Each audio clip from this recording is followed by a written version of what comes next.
نحمده ونصلي على رسوله الكريم اما بعد السلام علیکم ورحمۃ اللہ وبرکاتہ۔ دارالہدیٰ یوٹیوب چینل میں ایک مرتبہ اور آپ کا خیر مقدم ہے، استقبال ہے۔ ہمارا جو اصل موضوع رہے گا وہ قرآن کریم کا ترجمہ اور اس کے ساتھ ساتھ مختصر تعارف اور کچھ بیچ میں دینی تعلیمات بھی پیش کرتا رہوں گا۔ آپ حضرات سے گزارش ہے کہ میرے اس چینل کو سبسکرائب کریں، شکریہ۔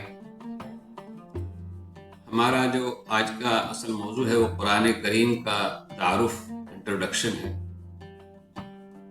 آپ سبھی حضرات کو معلوم ہے معزز سامعین کہ قرآن کریم اللہ تعالیٰ کی وہ کتاب ہے جو انسانوں کی ہدایت کے لیے بھیجی گئی ہے، اور یہ قرآن کریم اللہ تعالیٰ نے اپنے خاص فرشتے حضرت جبرائیل علیہ السلام کے ذریعے ہمارے پیارے نبی صلی اللہ علیہ وسلم پر اس کو اتارا ہے۔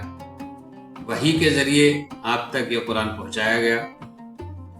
اتارنے کا ذکر قرآن کریم میں ان کو دو جگہ ملتا ہے، ایک سورہ قدر میں ہے، انا انزلناہ فی لیلۃ القدر، ہم نے اس قرآن پاک کو لیلۃ القدر میں نازل کیا، اتارا۔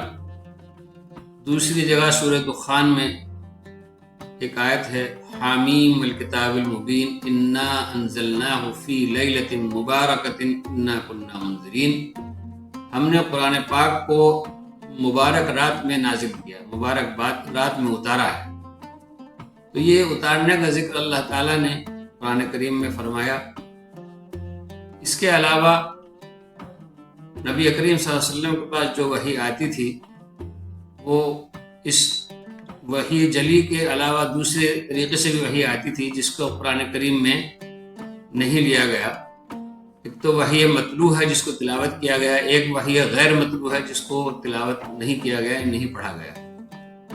تو یہ قرآن کریم اللہ تعالیٰ نے ایک رات میں لوح محفوظ سے آسمانی دنیا پر اتارا، اور اس کے بعد 23 سال کے عرصے میں تھوڑا تھوڑا حسب ضرورت جس طرح سے مواقع پیش آئے، جیسے بھی حالات پیش آئے، اس کے حساب سے چند آیتیں نازل ہوتی، اور یہی آیتیں حضرت جبرائیل علیہ السلام لے کر کے نبی کریم صلی اللہ علیہ وسلم کے پاس آتے۔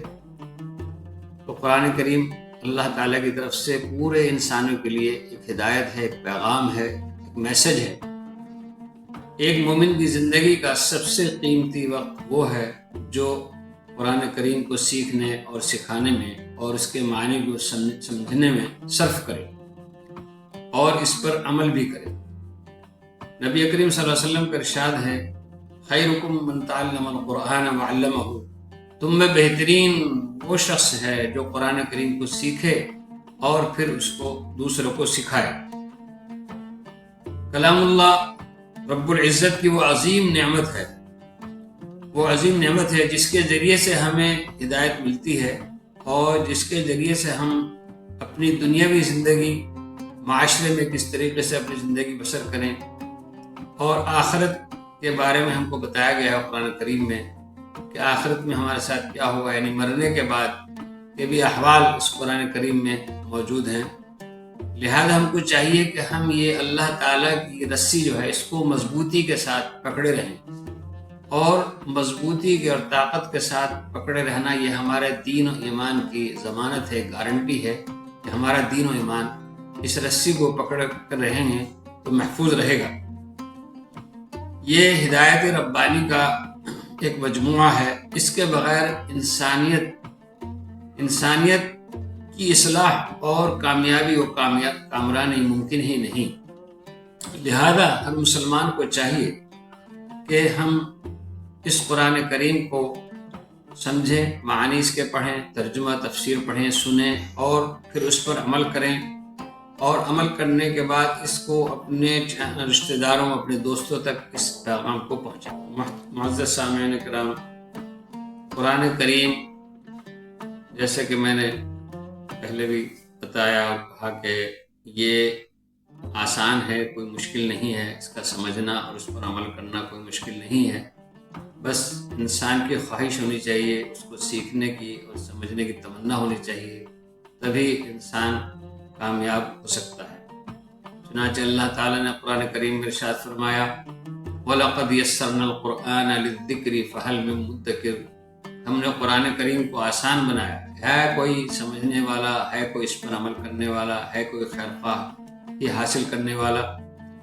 تو ہم مسلمانوں کو چاہیے کہ ہم اللہ تعالیٰ کی اس آیت پر لبیک کہیں اور اس پر عمل کر کے دکھائیں، خود بھی سیکھیں اور دوسروں کو بھی سکھائیں، اپنے رشتہ داروں میں ہی نہیں بلکہ آس پڑوس میں، اپنے پورے قصبے میں جہاں بھی ہم رہتے ہیں سب تک اس پیغام کو عام کریں۔ اس بات کو یقینی بنائیں کہ ہم قرآن کریم کو پڑھیں گے بھی، چنانچہ پڑھنے کا بھی ہر حرف کا ایک ثواب ہے، 10 نیکیاں ایک حرف کے پڑھنے پر ملتی ہیں۔ تو جو لوگ ترجمہ نہیں پڑھ سکتے ہیں یا سمجھ نہیں سکتے ہیں تو قرآن کریم کی تلاوت کریں، تلاوت کرنے کا اپنا الگ ایک ثواب ہے۔ اور جو لوگ ترجمہ اور تفسیر پڑھ سکتے ہیں وہ پڑھیں اور اس پر عمل کریں، یا اچھی مجالس میں جا کر بیٹھیں جہاں قرآن کریم کا ترجمہ اور تفسیر ہو رہا ہو، وہاں سے وہ علم حاصل کریں۔ میری آپ حضرات سے ہی گزارش ہے کہ آپ اس میرے دارالہدیٰ یوٹیوب چینل میں اپنی طرف سے اور قرآن کریم اور حدیث کی روشنی میں جو بھی معلومات آپ کو دیتا رہوں، آپ اپنے دوستوں میں، اپنے ملنے والوں میں اس کو پہنچائیں۔